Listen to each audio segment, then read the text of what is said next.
र हेर्नुहोला साथीहरू यो चाहिँ भर्खरै मैले चाहिँ ल्याएको नयाँ अपडेट छ कुन कुन ठाउँबाट कति कति भोट आयो कुन कुन ठाउँबाट चाहिँ कति कति भोट ल्यायो त राष्ट्रिय स्वतन्त्र पार्टीले भनेर चाहिँ मैले चाहिँ अपडेट गरेको छ र कुन कुन नेताले कति कति भोट ल्यायो भनेर मैले सबै अपडेट गरेको छु साथीहरू। तपाईँहरूले गर्दाखेरि चाहिँ तपाईँहरूले धेरै राम्रो चाहिँ यसपालि चाहिँ भोट चाहिँ राष्ट्रिय स्वतन्त्र पार्टीलाई दिनुभएको छ, सहयोग गर्नुभएको छ र यो तपाईँको भोट चाहिँ हरेक भोट तपाईँहरूको खेर जाँदैन। मैले भनेको छु तपाईँलाई हरेक भोट तपाईँहरूको खेर जाँदैन। तपाईँको अब पक्कै नै यसपालि चाहिँ नयाँ सरकार हुनेछ, त्यो सरकारमा बालेन शाह हुनेछ, तपाईँहरूलाई सबैलाई थाहै छ साथीहरू। त्यस कारणले ढुक्क हेरेर बस्नु होला, यस्तै मेरो भिडियो हेर्नु होला। यस्तै अपडेटको लागि चाहिँ म चाहिँ किनभने लाइभ चाहिँ मैले चाहिँ अपडेट चाहिँ गर्न सक्दिनँ, किनभने मसँग त्यस्तो चाहिँ मैले चाहिँ कुनै पनि त्यस्तो बनाएको छैन होइन। आज छुट्टीको दिन म काम नगरिकन तपाईँलाई अपडेट दिइरहेको छु, किनभने म पनि अर्काको ठाउँमा काम गर्नु आएको छु, अर्काको देशमा के गर्नु, नेपालमा विदेशमा रोजगारी नेपालमा छैन, त्यस कारणको लागि चाहिँ म पनि आएको छु साथीहरू होइन। कतिको ठाउँबाट चाहिँ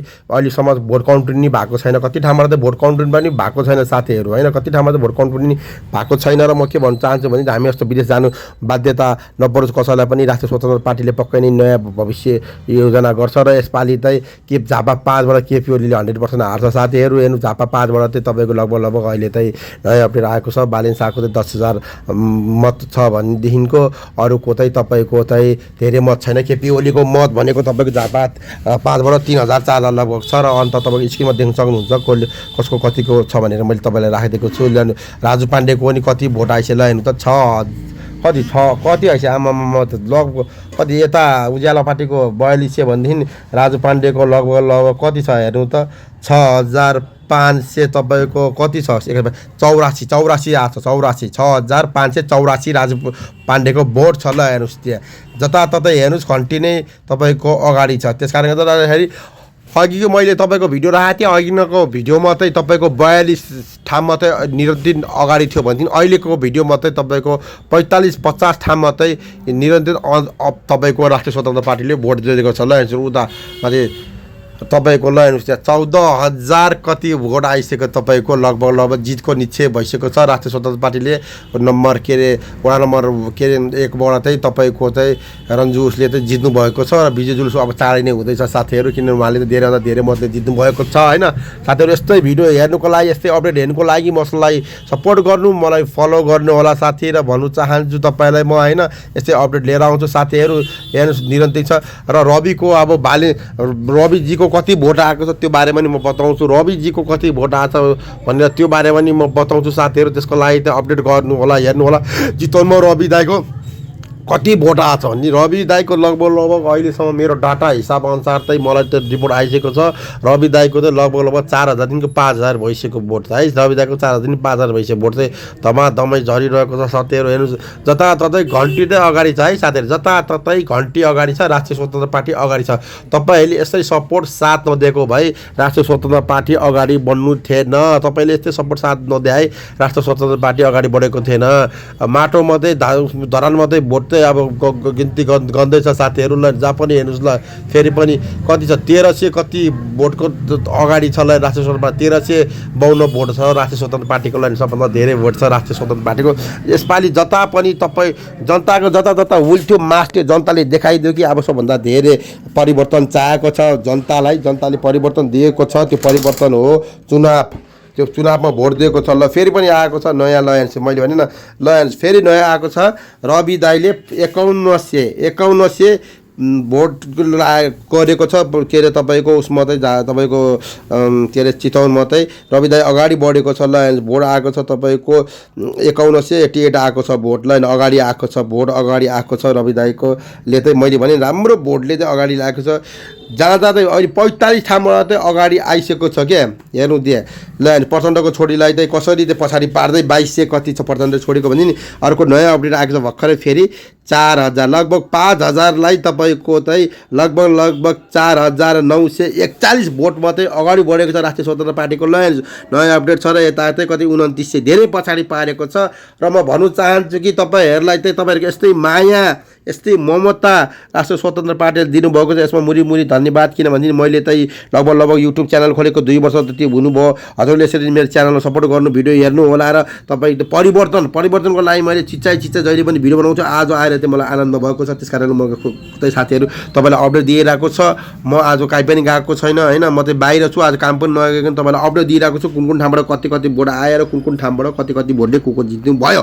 र मैले चाहिँ लाइभ तपाईँको मैले राख्ने चाहिँ लाइभ चाहिँ मैले तपाईँको राख्नुलाई चाहिँ मेरो चाहिँ तपाईँको त्यस्तो उस बनाएको छैन मैले। त्यस कारणले गर्दाखेरि ल हेर्नुहोस्, बालेन शाहले झापा 5बाट बालेन शाहको भर्खरै नयाँ अपडेट आएको छ। झापा 5बाट बालेन शाहको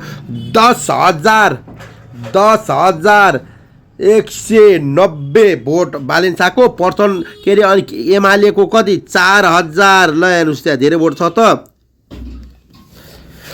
4,087 भोट चाहिँ एमालेको। ल हेर्नुहोस् मैले भनेको जहाँ पनि राष्ट्रिय स्वतन्त्र पार्टी अगाडि बढेको छ साथीहरू, जहाँ पनि राष्ट्रिय स्वतन्त्र पार्टी अगाडि बढेको छ। ल हेर्नुहोस् त्यहाँ जहाँ पनि अहिले यो उज्यालोको यो तपाईँको अहिले कुलमान घिसिङ पनि राष्ट्रिय स्वतन्त्र पार्टीमा आएको भए कति राम्रो हुन्थ्यो। पहिला सुरु त उसलाई उसको छिमेकी छरछिमेकी सबै त्यो अर्कोलाई के अरे चाह्यो भनेर त्यस्तो भनेको थियो। त्यस कारण राजु पाण्डेलाई उठाएको थियो। राजु पाण्डे चाहिँ भनेको थियो म बालेन शाहज्यूलाई चाहिँ सपोर्ट गर्छु, सहयोग गर्छु, माया गर्छु, उहाँलाई त कसले के गर्न सक्दैन, म लड्छु, मैले जित्छु, हामी चाहिँ राम्रो काम गरेर हिँड्ने खालको मान्छे हो, अरू जस्तो होइन भनेको। आज मलाई एकदमै धेरै खुसी लागेको छ कि मलाई मात्र हिँड्ने प्रायः जस्तो सबै नेपालबाट जताबाट नेपालबाट हेरिरहनु भएको छ, विदेश नेपाल स्वदेश परदेशबाट हेरिरहनु भएको सबैजनालाई धेरै धेरै धेरै मुरी धन्यवाद गर्छु र धन्यवाद भन्छु। र म चाहिँ यसपालि चाहिँ बहुमत 100% राष्ट्रिय स्वतन्त्र पार्टीको बालेन शाह प्रधानमन्त्री 100%। मैले हिजो पनि भनेको थिएँ, मैले अस्ति नै भनेको थिएँ, नडराउनु होला, बालेन शाहले नै जित्छ 100% बालेन शाह चाहिँ प्रधानमन्त्री हुनु भएको। ल त्यहाँ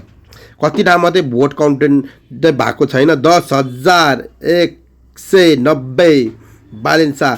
प्रचण्ड होइन के अरे को हो यो केपी ओली भत्तुवाला प्रचण्ड 4,000। ल हेर्नु अब के गर्ने, अब डबलै भन्दा बढी छ, अब के गर्ने। त्यस कारणले गर्दा बालेन शाहको टोटल भोट छ अहिले। ल हेर्नुहोस् त्यो देखाइरहनु भएको स्क्रिनमा 10,190 बालेन शाहको भोट भनेदेखिको छ के अरे यो केपी ओली भत्तुवाको 4,000 कति हो यो 87 भोट छ। 87 भोट 4,087 भोट केपी ओली भत्तुवाको छ भनेदेखि तपाईँको बालेन शाहको चाहिँ 10,190 भोट छ साथीहरू। नयाँ अपडेट यही हो साथीहरू। यस्तै भिडियो हेर्नुको लागि मलाई फलो गर्नु होला, सपोर्ट गर्नु होला। तपाईँको प्यारो तथ्य सत्य रिपोर्टर रञ्जित बलामी तपाईँलाई कस्तो लाग्यो होला साथीहरू होइन। त्यस कारण भन्छु मसँग जोड्नु होला, मलाई सपोर्ट गर्नु होला। देशमा भएको चाहिँ के भइरहेको छ नेपालमा सबै अपडेट दिन्छु म। मेरो भिडियो हेर्नु होला तपाईँहरूले एक एउटा गरेर चाहिँ मैले चाहिँ कसरी भिडियो बनाइरहेको छु, कसरी मन खोलेर म चाहिँ भिडियोमा चाहिँ नेताहरूलाई चाहिँ गाली गर्छु, धेरै गाली गर्छु देश नबनाउने भत्तुवाहरूलाई। अब 100% नै चाहिँ यसपालि चाहिँ बालेन शाह चाहिँ प्रधानमन्त्री हुन्छ। झापाको बासिन्दाले पनि बुझ्यो कि होइन, झापा बासिन्दा कुनै पनि कसैको नि गुलाम होइन, केपी ओलीको भत्तुवा गुलाम होइन, हामी भनेको आजादपन्थी हो, हामी चाहिँ परिवर्तन चाहेको छ भनेको छ। ल हेर्नुहोस् त्यस कारणले गर्दाखेरि फेरि पनि यता चाहिँ ल हेर्नुहोस् राजु पाण्डेको कति राम्रो छ अङ्क, सबभन्दा धेरै राजु पाण्डेको कति राम्रो अङ्क छ। हेर्नुहोस् यता हेर्नुहोस् उता हेर्नुहोस् खेलाडीको कति छ हाम्रो राष्ट्रिय स्वतन्त्र पार्टीको, जता पनि राष्ट्रिय स्वतन्त्र पार्टीको धेरै छ। 15,400 कति 55 भएको छ उहाँको रेनुजको। ल मैले भनिनँ त रन्जुसको। त्यस कारणले सबैजनालाई चाहिँ यस्तै भिडियो हेर्नुको लागि चाहिँ कमेन्ट म्यासेज गर्नु, यस्तै नयाँ अपडेटको लागि त हजुरले कमेन्ट म्यासेज गर्नु सक्नुहुन्छ। यस्तै नयाँ अपडेट लिएर आउँछु साथीहरू म। किन भनेदेखि अब चाहिँ पुरानाको खेल खतम, अब गर्छ राष्ट्रिय स्वतन्त्र पार्टीले जे गर्छ, राष्ट्रिय स्वतन्त्र पार्टीले गर्छ साथीहरू, जे गर्छ राष्ट्रिय स्वतन्त्र पार्टीले गर्छ। तपाईँलाई कस्तो लागेको छ? तपाईँहरूको भोट एउटा भोट तपाईँहरूको खेर जाने छैन, तपाईँहरूको भोट एउटा भोट खेर जाने छैन। बालेन शाहले गर्छ सबैको, बालेन शाहले गर्छ सबैको चाहिँ भनौँ रोजगारी दिएर सबै हरेक काम चाहिँ अब बालेन शाहले गर्छ साथै। ढुक्क हुनु होला, अब विजय जुलुस हुन्छ, सपोर्ट गर्नु होला तपाईँहरू, आउनु होला विजय जुलुसमा। होइन 100% बालेन शाहले चाहिँ प्रधानमन्त्री हुन्छ, बहुमत ल्याउँछ, बहुमत कुनै पनि शङ्का छैन, 100% बहुमत आउँछ, त्यसमा कुनै पनि शङ्का छैन साथीहरू। तपाईँलाई कस्तो लाग्छ यस्तै भिडियो हेर्नुको लागि कमेन्ट म्यासेज गर्नु होला। तपाईँको प्यारो तथ्य सत्य रिपोर्टर रञ्जित बलामी फेरि यस्तै अर्को चाहिँ तपाईँको म चाहिँ के कहाँ के भइरहेको छ नयाँ अपडेटमा चाहिँ म फेरि आउँछु है त साथीहरू।